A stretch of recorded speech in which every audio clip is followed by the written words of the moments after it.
Welcome to Zilla Cabs. Recently we spent a few days with Nolly recording a load of speakers. We used the track written to illustrate different aspects of heavy playing and the importance of hearing them in a band mix. In this series you'll find out what we discovered.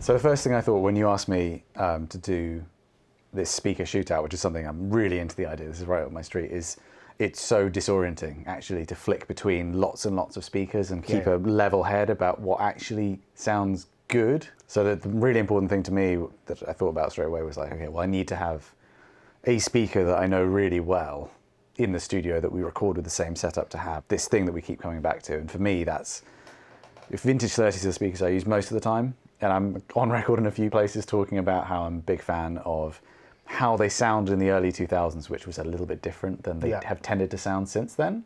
And I've got loads of old cabs basically that have those speakers in. So I brought one of those in.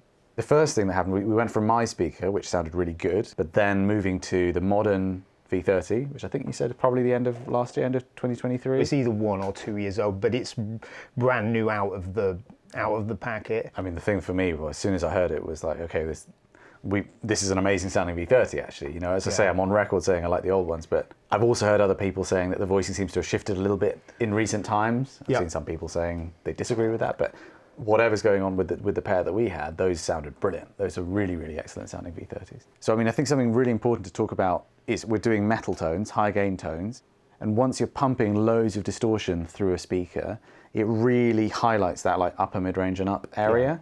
So if there is a lot of like what could be perceived as airiness in a speaker that works well for clean tones or mid-gain tones, you pump high distortion through that and that just sounds like fizz, right?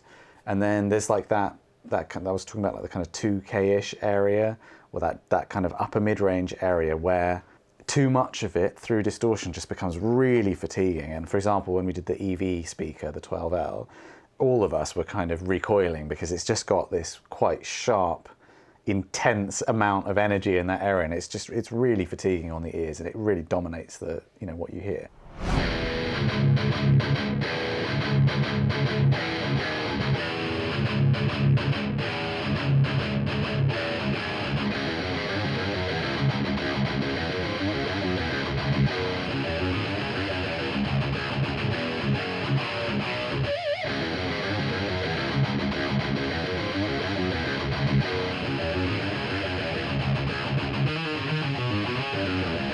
The interesting thing is also, there's a couple of other ones that go the other direction. So there's the Veteran 30, the DV77, and I've experienced this with other speakers too that are supposed to be kind of like a improved Vintage 30 by other manufacturers.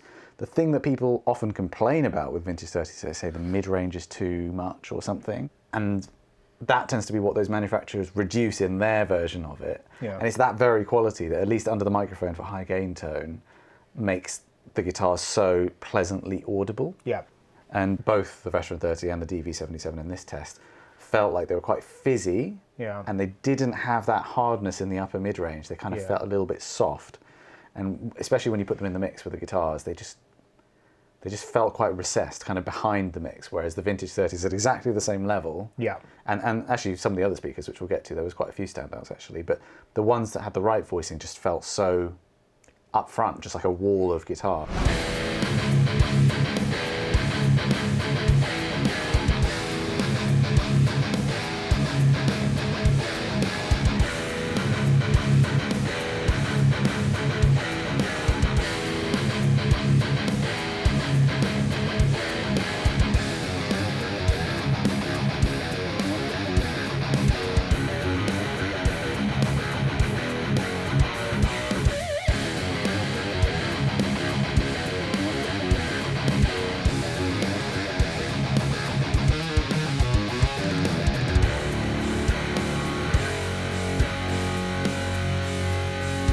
when I hear those vintage 30s, I think actually I really like the recording of the speakers by themselves.